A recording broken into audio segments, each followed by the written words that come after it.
Welcome to the Super Profit Friends.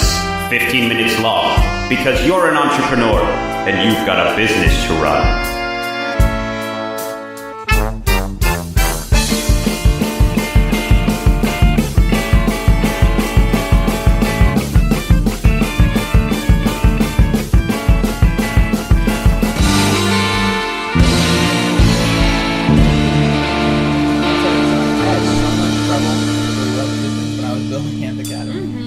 I wish you were an electrician instead of a plumber, because I would have used you hard. I have a ton of great electricians. It's plumbers that are hard to find. Yeah, well, two of your electricians ended up screwing me, so... Maybe you're just a tough client to work with. Tough client to work with?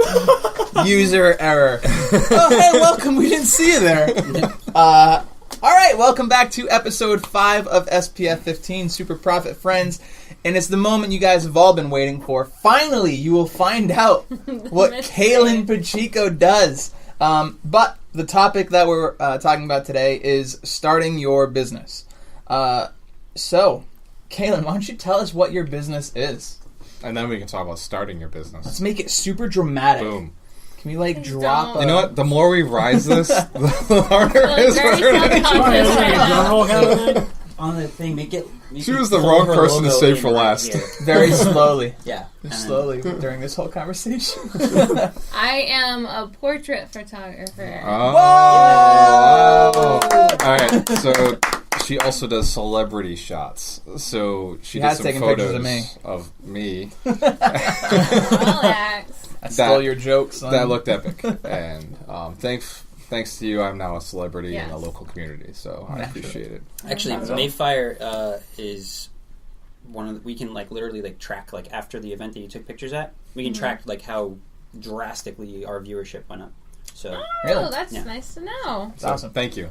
So Mayfire Photography is yes. My business name is Mayfire Photography because I haven't officially said that.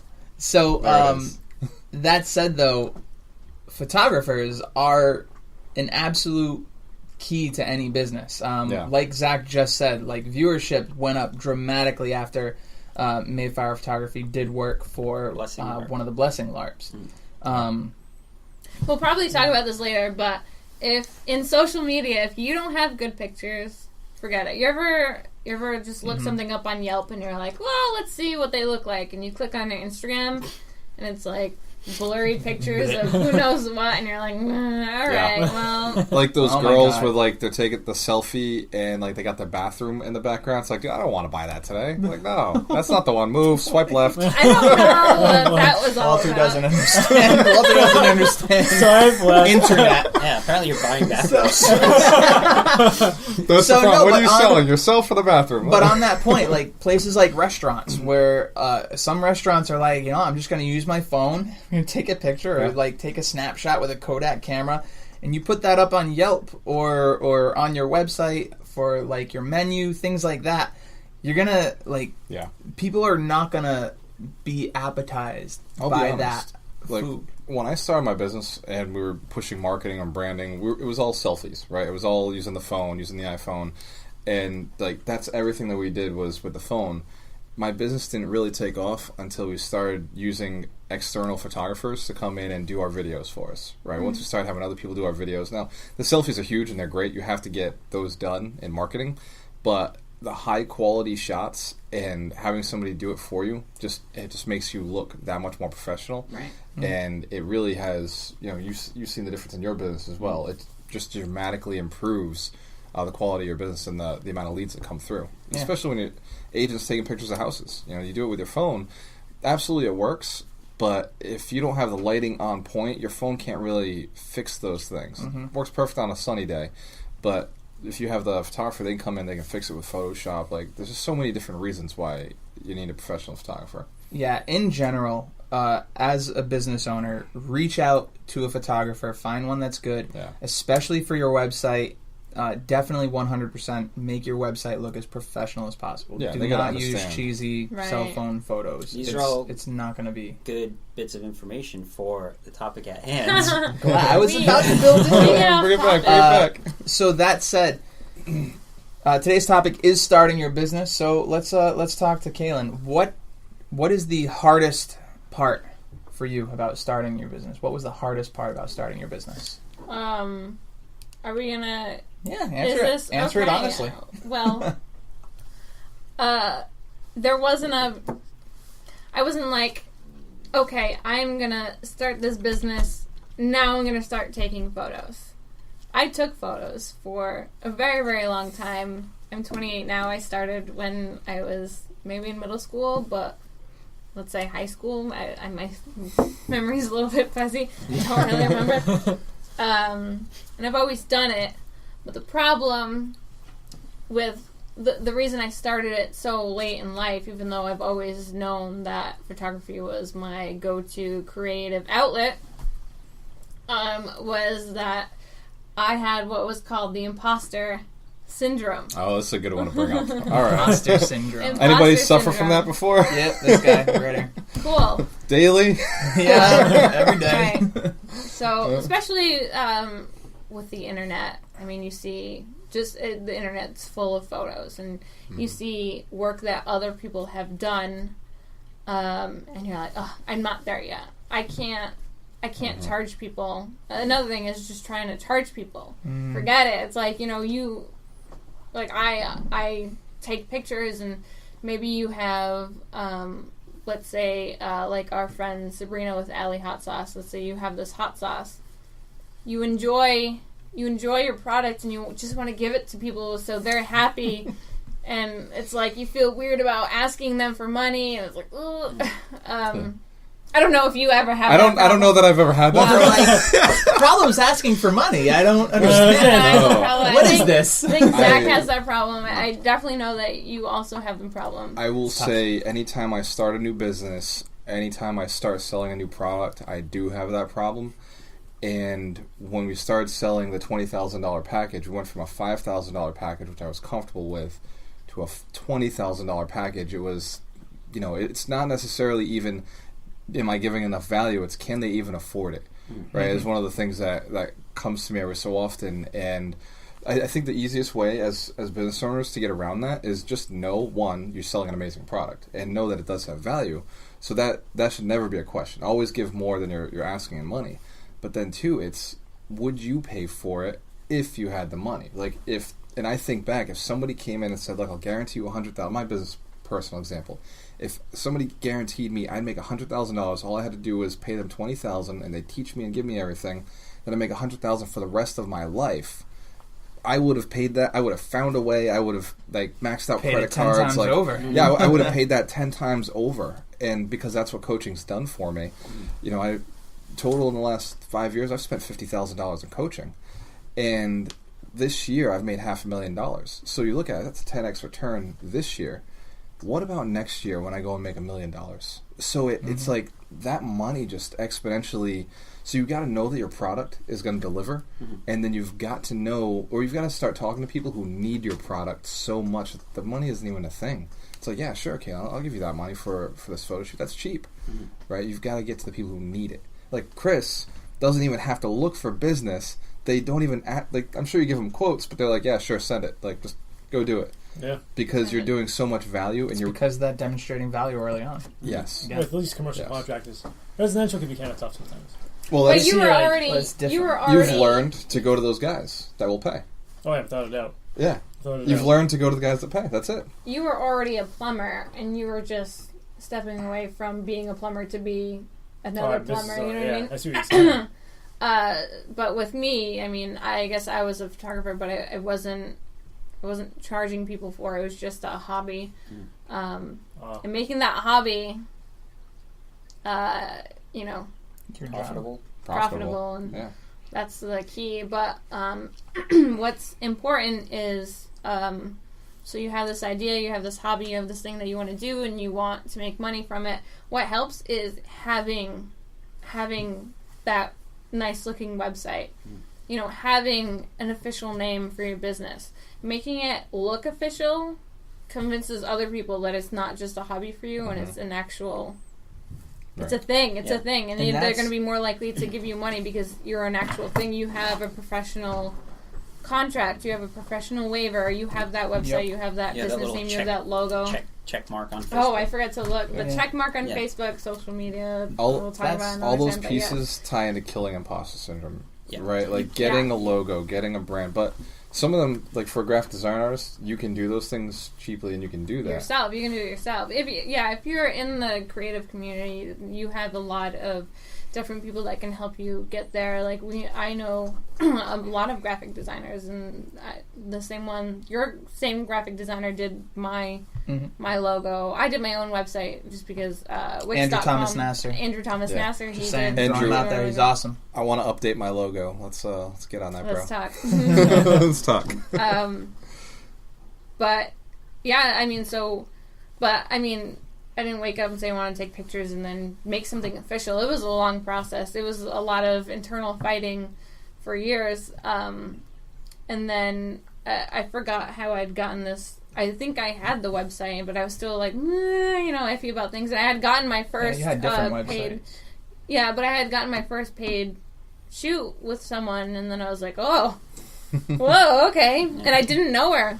Yep. So it was that kind of like, oh, hold on a minute, all right. So I did this and this and this, and that equaled this customer that I didn't know, and advertising is just, you just gotta... So much to unpack. It's just like, there was no set, like, do this, and do this, and, there was a lot of fighting with yourself, but what helps is having the group of people who are encouraging you, and because there are definitely people in my life who say, do it, that's nice that you do that, Yeah. And cool, we'll get to... oh, that's cute that you're doing that and stuff, but... For me, and probably a lot of entrepreneurs, finding a mentor or a team of mentors is vital. I know that we're going to go over mentorship later on, but for me in particular, like I had what I thought were good mentors, but it ended up being people that didn't want my vision to progress past where it was. And then I, stumbled into AMP one day to talk about nerd stuff with you, and it like exploded where it was just like, grow. Like your mentors need to be feeding you growth serum, and if they're not feeding you growth serum, tell them to heck off, because Heck off. You need that, yeah, because I mean, for a very long time it was just myself and the imposter, me and the imposter, until I had people in my life tell me, like, no, you can do it, and I know other people that I'm friends with that they do their thing, and they're kind of doing their hobby on the side, not their hobby, making money from their hobby, but until you have that person telling you, no, you can actually be doing more with this, and you're struggling, and there are things that you can do, so you're not struggling, and you're still doing what you like, and you're not ruining that. You're not. I don't know how to say this. Authenticity. No, or... you're. When you have something you really like doing, but then it becomes too much of a job, and then it's just like... Yeah. So one thing I want to talk about there is I read a book once that really helped me understand this for my writing in particular, is because again, I do like to write creatively. A published author, Amazon. Whoa. Sorry. Oh, did that come out? Humble brag. Josh wears a lot of hats. Humble brag. But on that note, like, one of the things that this book said is that if you want other people to take you seriously in your business, then you have to take yourself seriously in your business. So where before you were just like, I just take pictures as a hobby. Like, if you see it as a hobby, then everyone else will see it as a hobby. That's Yeah. true. But if That's at the true. moment you switch that mindset to, no, this is how I make my money, like, this is my job, this is my profession, then everyone will look at you and be like, that is their profession. How could I possibly expect them to do it for free? Correct. Because that is what you do, period. Yep. And it might not be like a on and off switch. It No, might it be takes like a dim time. light, and it's slowly it's like, whoop. It does take time. No, it's super hard because, like, again, owning Amp Academy and teaching most of the classes and, like, working on getting other instructors so that way I can start to, like, pull away. But then, like, having to work the front desk and having to accept the money from people who are more than willing to pay because they know the value that Amp Academy offers their kids or themselves. So they have no problem giving me the money. Yeah, right. I have a problem taking it, and it's just because like I would love to do everything I do for free. I just can't. Like there are bills to pay. There are like at this point now I have employees that I have to pay, and they're relying on me for their livelihood. And the other side of it too is so you have to take care of yourself, and you have to take care of the business, and you have to be okay accepting what you're worth. you want to open more gyms. If the gym is not profitable, if your academy is not profitable, how can you open more of them? So like you just have to get comfortable with creating a ton of value, which you're very good at. Then you have to get very comfortable with accepting money for the value you're giving. Yeah. And then attracting people who have money to accept your value. Does that mean that just because they don't have money doesn't mean they can't get it? Well, maybe not at this time, but once the company gets so big, then yeah, you can do pro bono things where it's like, yeah, you know what? On this day, I bring in all the kids, the entire city come in for free. Like, you can do those things, but you have to survive the beginning, and in the beginning, you have to make money. Yeah. You have to get paid for what you're doing, and that means you just have to give so much value, and you have to be humbled and say, yeah, I'll accept money for this. You know? I was just going to say, but don't sell yourself short. So, Right. And that's a hard thing. Because, I mean, just like when you're not, oh no, when you're not asking for money, and you're just giving things away for free, the quality, not the quality of work, but the way people see your work, it's just like, oh, you know. Absolutely. But even if it's just like, say, it's you're just spending, you're just asking for $50 for an hour photography session, but then someone else is charging $200 for the same amount of time. People are going to go to that person because they perceive that they see the $200. Oh, that person. You must be including this, including this, including this, including this. Not even that. It's just it must be a better product because it's more money. Just like if you go to the dollar store and you see something, rather than you going to the Apple store and getting, the same kind. It's a phone charger that does the same thing. You know that the Apple store is gonna. And that's actually a really good point, and that's something that that I struggled with Amp Academy again, because like I have the Ninja Warrior membership for Ninja Warrior classes at $50 a month for 5 classes. And then the Unlimited Ninja Warrior and Unlimited Open Gym is $100 a month. But then there are other Ninja Warrior gyms that charge $50 a month for unlimited everything. But what do you the get? reality is Exactly. the reality is that the instructors there might not be providing you the service that you deserve. So you're getting what you pay for. Yeah, that's a less expensive location to go.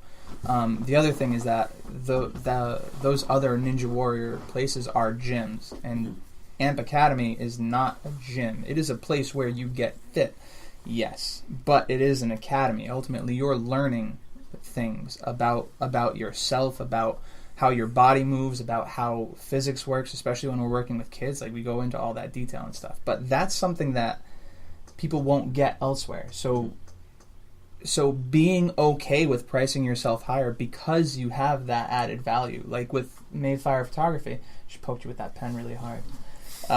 It's just sticking in there. But with Mayfire Photography, how many people can guarantee that they're going to get quality photos back in a week's time? Dude, I got mine in 24 hours. Yeah. So. No, that's what I'm saying. She's fire with so that's why time. I'm like, it was great. So can I just say this, that there are other photographers that I see the work they do, and they charge so much, but the quality of their, I don't want to disintegrate. I mean, the quality of it's the work okay to charge a lot if you provide a good quality product. Yeah, but I'm just saying that you will see other people in other businesses that have a lower quality of product, but who are getting maybe more money and more business. It's just because they're willing to ask for it. Yeah. Right, and that's the other side. That's the whole other side of the spectrum, right? So you guys are doers and makers. On the other side, there's people who are willing to just ask for money and not provide the service. Right, yeah. So it's about getting that balance of, like, if you want a long-time sustainable business, because obviously these people that we're talking about who overcharge and under-deliver, they're not going to last forever. It's about over-delivering and overcharging. Well, not overcharge, but charge what you're worth. Yeah. And then over-deliver on reward that they want to work with you. Absolutely. The other Make it reason worth it for 'em. the other reason you have to charge is it makes people show up, right? That's true too. That's true. I charge coaching now because they don't show up if I don't. I would love to coach for free, but they don't show up. It's like When you bill them, they're like, "Oh yeah, I got to go to this one. I paid for it." Yeah. It's true. just the opportunity for someone to book your time and in and of itself is important. So like India, for example, for a while she wasn't making people put down deposits, and a lot of times she'd do terrible. all this work, draw out these awesome freaking masterpieces, and people just don't show up. And once she put in place that she's like taking money down deposits, even if the person doesn't show up, they're out $20 or $30 or whatever. So her time's not wasted. And that's something that I had to justify too. Is like, if I'm charging you this amount of money for 4 hours, I feel bad if it seems like a big price tag, but there's a lot more work that the client's not seeing get put in, and the overhead that they're not taking into account and stuff. And to be fair, your clients, they don't even need to know all the stuff that's being put in. They can't get what you sell anywhere else. There's literally it's your business is so unique, they cannot get it anywhere else. So you no matter what you're charging, you're undercharging because it's so unique, right? And like that's one of the conversations we've had before. It's just that you're still working on those boundaries of what to charge, but like you provide so much. You literally create an entire universe for them, and it's not just 4 hours. You're running weekend events. You're running whole days. One of the services we offer is the LARP After Dark. That's only the LARP After Dark experience. is phenomenal, though. But that's also another thing is I created that product for not only for me to have blessing take place more than just 6 times a year, so people can hop in and exist in that world and have fun in it. But I want to make the opportunity for other people that are trying to get their ideas off the ground, like to get their LARPs going, because there's a lot of costs that go in, and it's a big hurdle to take on.